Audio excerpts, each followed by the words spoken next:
Bem-vindos ao programa Impacto. Eu sou o Gabriel Vanin. E no programa de hoje, eu tenho a companhia de novos apresentadores. Eu sou a Camila Almeida.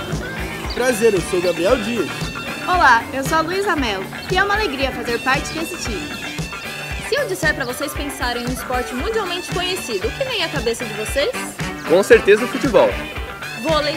Basquete. Handball.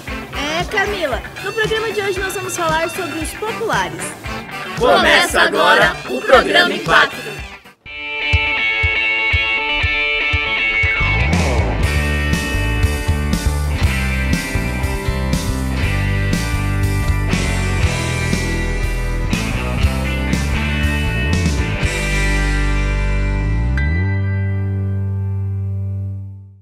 O vôlei foi criado no ano de 1895 pelo americano George William Morgan, na cidade de Holyoke, em Massachusetts.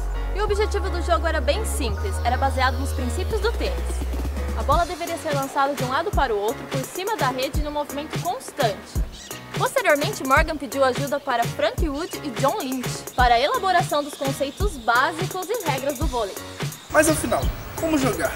Cada equipe é composta por 12 jogadores, sendo 6 em quadra e 6 no banco de reserva. A partida de vôlei é feita de 5 sets, sem tempo determinado. O set termina quando uma equipe atinge 25 pontos, ou 2 pontos de diferença. O jogo termina quando cada equipe tiver 3 sets. Em caso de empate, 2 e 2 sets, a gente vai para o tie-break. O tie-break termina com 15 pontos. Estamos aqui no treino do Vôlei Brasil Quirim para conversar com Maurício Souza, campeão olímpico da Rio 2016. Tudo bem, Maurício?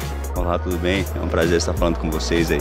Maurício, conta pra gente um pouquinho como foi começar no esporte. Como que você começou, suas influências? Olha, eu comecei em Iturama, Minas Gerais, minha cidade. Comecei com 14 anos de idade.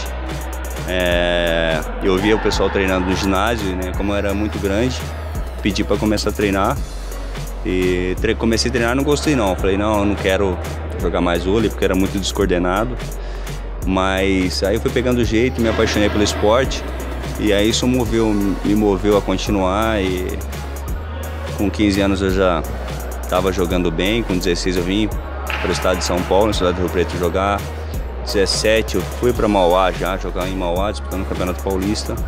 E aos 18 eu estava no Banespa na época, que era uma potência, né, do voleibol brasileiro, e já fui para a seleção, isso em 2007, minha primeira seleção juvenil, e aí tô aí até hoje. Maurício, na escola, você teve alguma influência para a modalidade ou não? Não, na escola eu sempre gostei de todos os esportes, né, desde futebol, handebol, vôlei, basquete, então eu acho que na escola não influenciou muito não, influenciou a praticar o esporte, né, que é muito importante fazer aula de educação física, né. Maurício, qual foi o momento mais importante, assim, o ápice da sua carreira para você? Eu acho que a Superliga do ano passado para mim foi muito importante, né, para encaixar uma sequência já da Liga Mundial para poder disputar a Olimpíada. Então eu acho que a Superliga do ano passado foi muito importante para mim, né, mas um momento marcante na minha carreira, e eu acho que, né, de qualquer atleta assim, foi a Olimpíada, foi ter sido campeão olímpico, e isso aí vai ficar para a história, com certeza. E como foi disputar as Olimpíadas aqui em casa, trazer o ouro para o Brasil? Cara, eu quase não joguei Olimpíada, né? Eu tive um problema na coxa. No dia que a gente foi entrar na vila, eu tive uma lesão no posterior da coxa e corri o risco de ser cortado, né? O Bernardo ligou para o Sidão, ligou para o Isaac, e os dois não estavam preparados para ir, ou não quiseram ir, não sei. E eu continuei lá, ficaram comigo, e aí sim eu me senti dentro, né? Eu me senti confiante, me senti importante dentro do grupo que a gente tinha lá da seleção. Então, para mim foi, sabe, eu não sei nem me expressar, mas você entrar no ginásio, ter lá 20, 30 mil pessoas ali torcendo, gritando Brasil, Brasil, empurrando, sabe, o tempo todo. As dificuldades que nós passamos, as derrotas que nós tivemos, e soubemos lidar com isso da melhor forma e classificar, passar para as oitavas, semi. Então, eu não esqueço nenhum momento, nunca vou esquecer nenhum momento, e é único, assim, é único mesmo. Fico grato a Deus por ter tido essa oportunidade de disputar uma Olimpíada, ainda mais no nosso país, né? Então mudou a minha vida e eu sou muito grato por isso. E na final contra a Itália, o que passou pela sua cabeça assim, depois do último ponto, a hora que todo mundo viu que era ouro? Olha, até agora não caiu a ficha, sinceramente, até agora não caiu a ficha de tudo que aconteceu, do que representa, né? Do que representou ter sido campeão olímpico. Mas foi uma emoção muito grande, né? Ter a minha família ali comigo, torcendo, ter todos aqueles amigos, os amigos, né? Os campeões olímpicos ali, pessoas que se doaram ao máximo o tempo todo para conseguir, né? Jogaram machucados, jogaram com dores. E foi mágico, cara. Foi mágico ver aquele Maracanãzinho desabando, todo mundo chorando, da torcida, a gente chorando, o time todo, mas foi demais. Eu fiquei, por exemplo, quando acabou, né, quando o Lipe bloqueou, eu fiquei sentado uns 2 minutos, todo mundo pulando, comemorando lá na quadra, eu sentado só olhando para guardar, registrar o momento, né, e não acreditando que a gente tinha sido realmente campeão olímpico, porque ninguém acreditava na gente, a não ser a gente mesmo. Então foi demais e realmente a seleção mereceu. Aquele time merecia ter sido campeão olímpico. Maurício, deixa um recado então para quem está começando agora, para a criançada, para os jovens que estão buscando no vôlei, de repente, o sentido da vida. Deixa um incentivo, um apoio. Eu vou deixar não só para as crianças que estão no esporte, né, para todas as crianças que têm um sonho, todas as pessoas que têm um sonho, para acreditar e batalhar por ele, né? Não acordar com o sonho hoje, à noite já dormir e já esquecer do sonho. Assim a gente não chega a lugar nenhum. Então, coloca realmente como foco e busque, porque quem faz isso geralmente alcança. Então, sempre lutar pelos sonhos, pelos objetivos que vão alcançar com certeza. Muito obrigada, Maurício. Foi uma honra, com certeza, entrevistá-lo. Eu agradeço muito e sorte. Força para você. Eu que agradeço. Tudo de bom para vocês. Grande beijo. E aí, gostou de saber um pouco mais sobre a história do vôlei? Então não perca o próximo bloco, porque o vôlei será substituído e quem entra para as telas é o handball.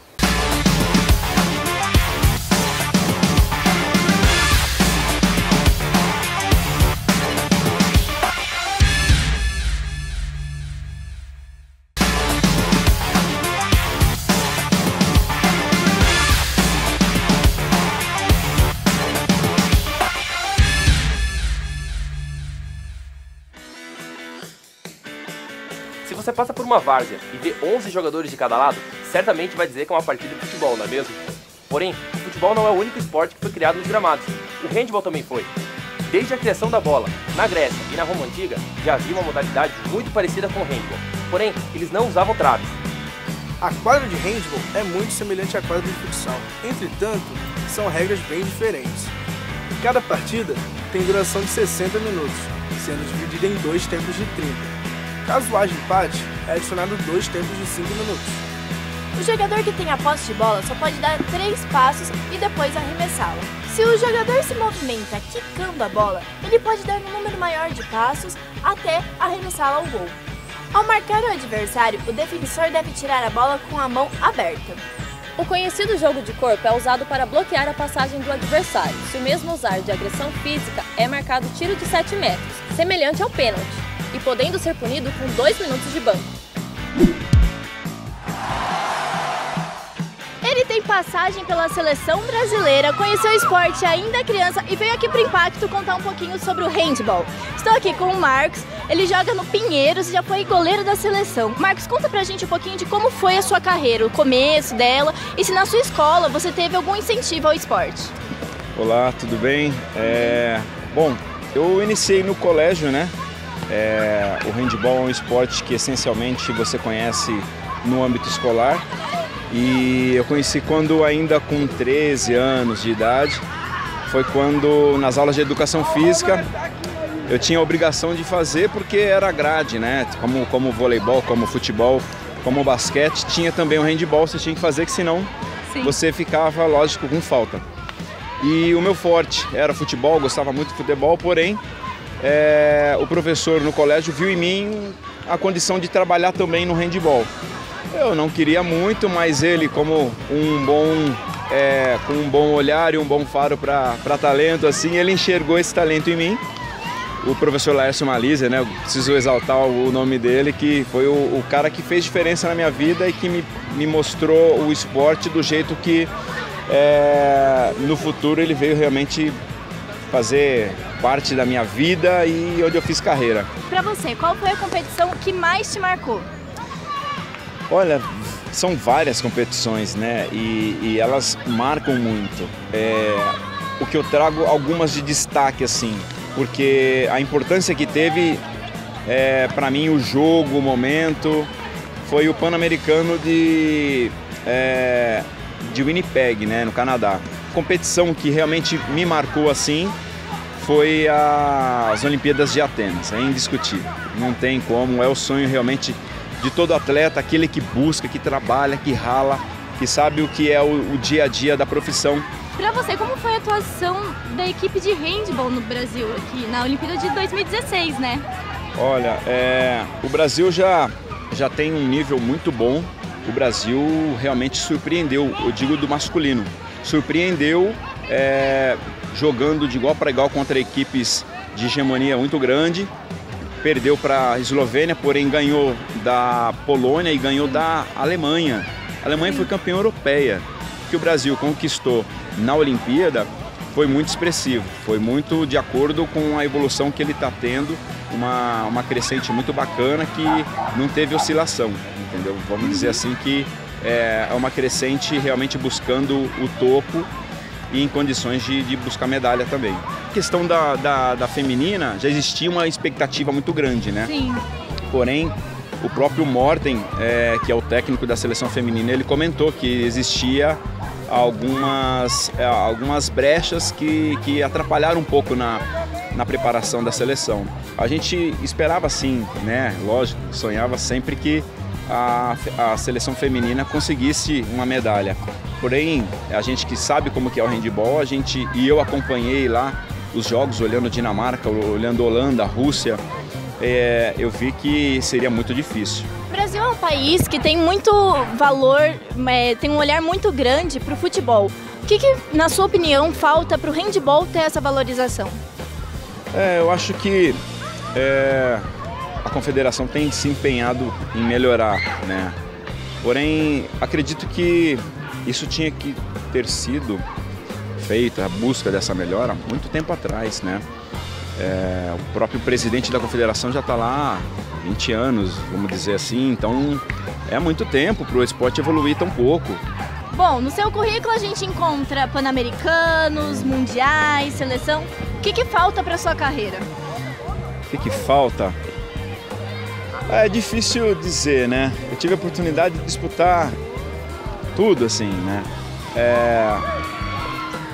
Eu queria muito ter tido a oportunidade de voltar à Olimpíada agora, no Rio de Janeiro.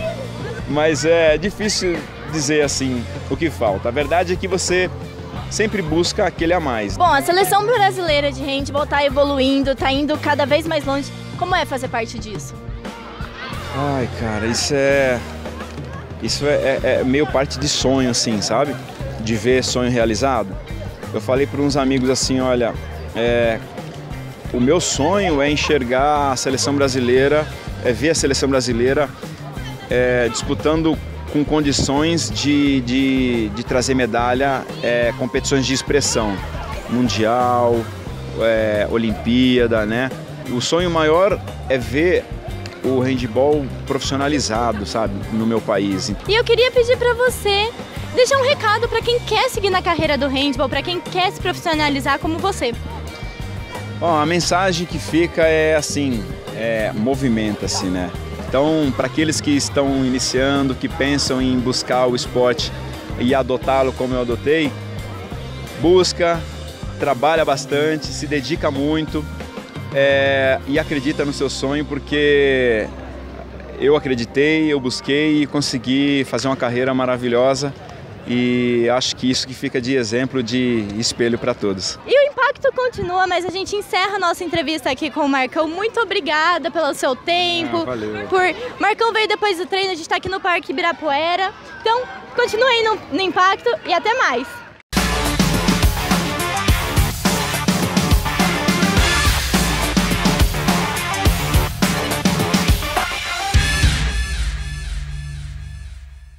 Bem-vindos ao programa Impacto. Eu sou o Gabriel Vanin. O seu conteúdo olímpico de um jeito diferente. uma equipe mais sólida do que nos anos anteriores. Bate-papos exclusivos com feras nacionais. E claro, aqui você fica por dentro de tudo que aconteceu nas Olimpíadas. Já joguei basquete, ainda jogo. Não. Joguei basquete. Os pioneiros, a história e onde tudo começou. Grandes apresentadores, grandes reportagens. O seu entretenimento esportivo na TV CEUNSP. Programa Impacto Olímpico.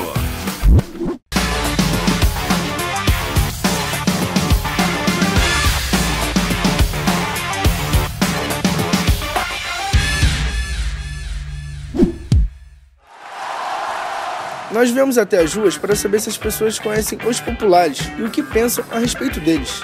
Você já jogou handball, vôlei, basquete ou futebol? Já joguei basquete, ainda jogo. Não. Joguei basquete. Já joguei vôlei. E o Brasil ainda é o país do futebol? Acho que hoje em dia não mais, né? Agora tem vários esportes mais aí na elite, né? Acredito que sim. Eu acho que não, depois do 7-1, né? Acredito que sim. É mais ou menos, né? Eu acho que tá variando mais hoje em dia. Qual esporte você acha que deveria ganhar mais destaque e por quê? Acho que o basquete deveria ganhar mais destaque, né? Até porque tá crescendo bastante no país. Eu acho que o vôlei, acho que ele deveria ser mais valorizado. Eu acho que o basquete é muito pouco falado dele e deve ter mais um olhar para as pessoas assim melhor. Acho que o vôlei, porque ele não passa muito em rede aberta, assim, não tem muito destaque. Eu acho que o vôlei, né? Porque o povo se esforça bastante e não tem tanto reconhecimento. Para qual esporte foi sua torcida nesses Jogos Olímpicos? Basquete, judô. Nenhum. Foi bastante pro basquete e um pouco pro futebol também. Futebol, que o Brasil não tem medalha de ouro. Pro vôlei, tanto masculino como feminino.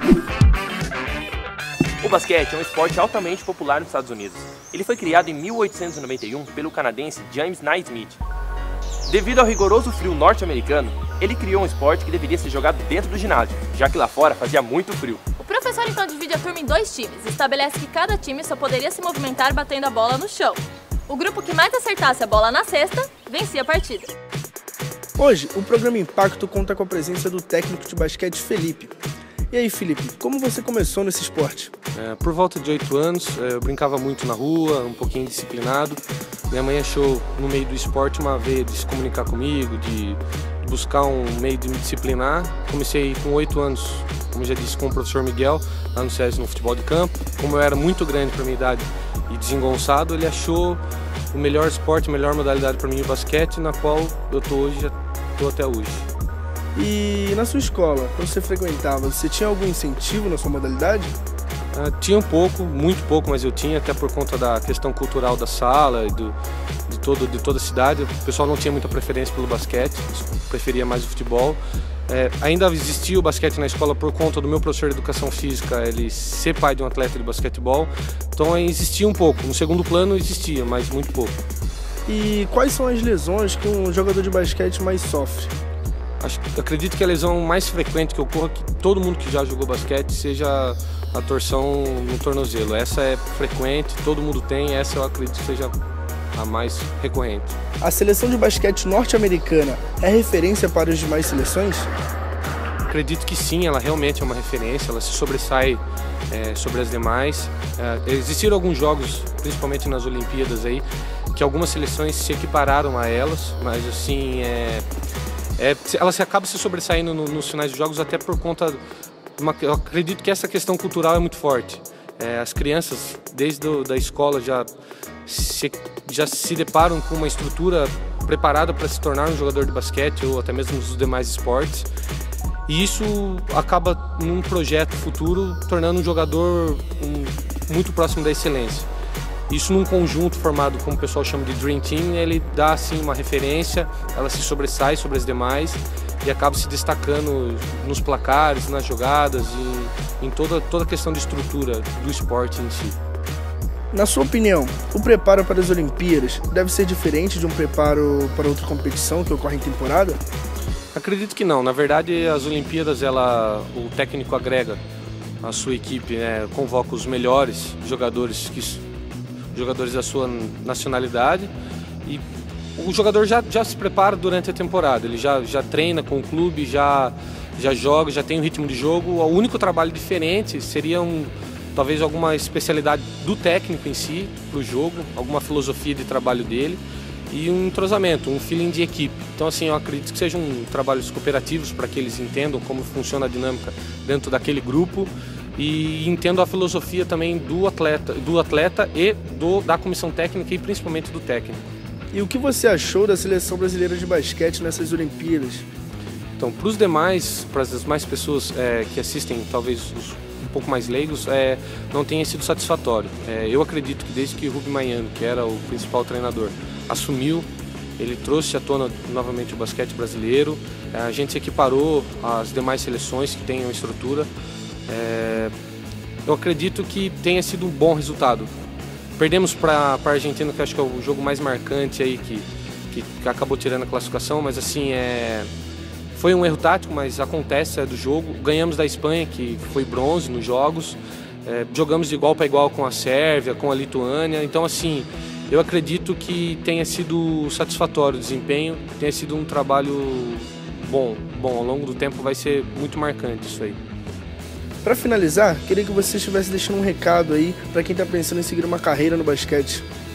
Primeiramente, eu acredito que a criança precise amar o basquete de verdade. Tá? Pelo basquete não ser uma opção comum para as crianças, ela tem que amar de verdade o basquete, se empenhar ao máximo, tá? E treinar muito. O basquete é um esporte de treinar, se treinar muito, como o Oscar Schmidt falou, ele não gosta de ser chamado Monsanto, porque ele treinou para isso. Então, assim, tem que treinar e amar, fazer o basquete sua primeira escolha. O programa Impacto agradece pela sua entrevista. Foi muito bom saber um pouco mais sobre o basquete. Apesar de ser jogado também com as mãos, como o handball e o vôlei, o basquete ele tem um estilo de jogo diferenciado. O basquete ele conta com 12 jogadores, sendo 5 em quadra e 7 no banco de reservas. Cada jogo tem uma duração de 40 minutos, sendo dividido em 4 tempos de 10. Os lances livres valem 1 ponto, os arremessos feitos da linha de 6,25 metros valem 2 e os fora dela valem 3. Nenhuma partida termina empatada, ganha quem fizer mais pontos. Vimos até agora a força que o esporte pode ter e a transformação que ele traz no ambiente que é praticado. A prova disso é a paixão e dedicação dos americanos com o basquete. Os campeonatos e os ídolos como LeBron James e Michael Jordan. Outra paixão esportiva veio para finalizar o segundo programa e balançar as redes do programa Impacto. É hora de chamar a campo o futebol. O futebol. Paixão nacional. E por que não dizer paixão mundial? Apesar de ser praticado em centenas de países, esse esporte ainda não tem uma origem certa. As antigas civilizações já praticavam um esporte muito parecido com o futebol, porém sem as regras de hoje em dia. Em 1884, Charles Miller trouxe para o país a primeira bola e as regras, dando início ao esporte no Brasil. Mas aí, como que joga esse esporte? Como em todo esporte, o futebol tem uma sequência para cada partida. Cada partida tem 90 minutos, dividida em 2 tempos de 45 minutos cada. Se tem alguma agressão no campo e acontece fora da grande área, é falta. E se acontece dentro da grande área, é pênalti, podendo os jogadores ser advertidos com cartão, amarelo ou vermelho. Após muitos anos e várias Olimpíadas, enfim o Brasil conseguiu ganhar o tão sonhado ouro olímpico na Rio 2016. O nosso entrevistado de hoje já jogou futebol, foi profissional e hoje é técnico de categorias de base aqui no interior de São Paulo. Diego, é um prazer ter você aqui no programa Impacto e a gente quer saber como você começou no futebol, como você conheceu o futebol. Bom, conheci pela TV, assistindo, acompanhando, torcendo na minha juventude. E depois indo para campo, treinando, e até que uma pessoa, o Zeca aqui de Tatuí, me levou para o Atlético Sorocaba, onde fiz um teste, fui aprovado e onde eu comecei minha carreira. Era seu sonho ser jogador de futebol desde pequeno? Sim, era o sonho, envolvia TV, a gente ficava deslumbrado com o que via na televisão, as pessoas no estádio, aquele grande número de pessoas e tudo que envolve o futebol em si. Então eu queria viver aquilo, também queria proporcionar uma vida tranquila para minha família, para minha mãe. Então realizei um sonho, um objetivo meu de criança, que era me tornar jogador de futebol. Falando um pouco do futebol em si, você acha que tem um pouco menos incentivo no futebol feminino comparado ao masculino? Sim, existe uma diferença muito grande hoje. Espero que essa diferença ela diminua um pouco. Eu sei que igualar o futebol masculino eu acho muito difícil, acho praticamente impossível. Mas que também gera um interesse maior, porque tudo é mídia, tudo é interesse, tudo é TV, propaganda. Então, mas que se valorize um pouco o futebol feminino, que é um futebol mais gracioso. Então, espero eu que no futuro próximo a gente possa ter essa igualdade, não tão igual como o masculino, mas que se aproxime para que se valorize também, que, como eu disse, é um futebol bastante gracioso. Com o rótulo de país do futebol, você acha que o Brasil tinha ali uma pressão maior? Sim, era uma conquista que o Brasil ainda não tinha, mas acho que dessa vez o Brasil foi muito feliz nas escolhas, tanto dos 3 jogadores acima da idade, quanto também do treinador, que geralmente ia treinador da seleção principal. Ele ia com o peso de continuar no cargo. Então, dessa vez não, colocaram um treinador que a visão dele era só a Olimpíada, que ele pôde se dedicar a essa conquista. Com os resultados ruins de início, o Brasil também conseguiu um crescimento a partir da 3ª rodada na fase de classificação, o que fez a gente acreditar ali a partir das quartas de final e semifinal na conquista, uma equipe mais sólida do que nos anos anteriores. E já que não veio o título na Copa, pelo menos veio na Olimpíada em casa. Sim, jogada dentro de casa já existe uma pressão de conquista. O futebol brasileiro, a gente sabendo que foi o melhor futebol do mundo há alguns anos atrás, hoje a gente precisa reconhecer que a gente precisa melhorar um pouco, a gente alcançar o nível de algumas equipes europeias, mas acho que dá uma esperança grande a partir do princípio que a Olimpíada são jogadores jovens que vão crescendo no futebol e vão estar servindo a seleção principal nos próximos anos, ou até mesmo agora alguns jogadores que já estão. Diego, qual o recado que você deixa para os jovens que querem viver do futebol, fazer disso a sua vida e um dia poder jogar uma Olimpíada? Que acreditem no sonho, que invistam no talento e que se dediquem. A gente vai ter que abrir mão de algumas coisas, às vezes de amigos, de família, vai ter distância, mas que acreditem no sonho e com um pezinho no chão também, porque a escola é importante estar frequentando as aulas, se dedicar também na escola, para que futuramente o sonho não vire uma frustração e que você tenha uma segunda opção. Então, que se dediquem aos sonhos e que também caminhem com a escola com uma opção também de vida, porque é tão importante como a gente realizar um sonho. Diego, muito obrigado. O Programa Impacto agradece a sua entrevista. Valeu, obrigado. Tamo aí. Como bons torcedores da nossa seleção canarinho, nós vibramos e torcemos, mas infelizmente não deu para nossa seleção feminina, que não voltou com ouro para casa. Mas suspiramos e respiramos com o futebol masculino e vibramos com o ouro no peito. Neste programa apresentamos um pouco sobre a história, as regras, curiosidades e algumas entrevistas sobre os populares. E chamamos eles de os populares, porque na maioria das escolas brasileiras, a galera aprende nas aulas de educação física esses esportes. Algumas escolas levam tão a sério esses esportes que levam seus alunos para competições estudantis e até as Olimpíadas. O Programa Impacto e os populares ficam por aqui. E você, ficou curioso para saber sobre outros esportes olímpicos? E você acha que os populares são os esportes mais disputados das Olimpíadas? Está curioso para saber mais? Então não deixe de assistir o próximo programa. Curta a página do Programa Impacto nas redes sociais e fique por dentro de tudo. Até o próximo